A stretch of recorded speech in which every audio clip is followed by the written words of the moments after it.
The candles are lit for donation, for charity, or as a prayer. But I lit one and it felt very nice. It may be the organ playing upstairs that's giving the sanctuary a very sanctuary feel, but this is definitely somewhere you would want to visit.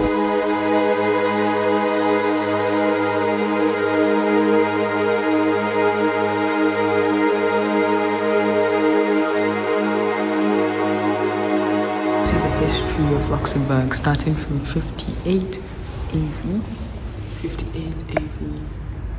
the conquest of Gaul by Julius Caesar. Present-day Luxembourg is part of the Gallic territory, and it continues going up until, on this page it stops at 1443, where Philip the Good, Duke of Bonnay, captures the fortress and town of Luxembourg, beginning of 4 centuries of foreign rule in Luxembourg, and the Revolution in France and Napoleon's Empire. This is a map of what it looked like at the time when the Duchy of Luxembourg and the Earldom of Chini, at the time of election of the comfort afflicted to the patrons of the country. That's what it looked like.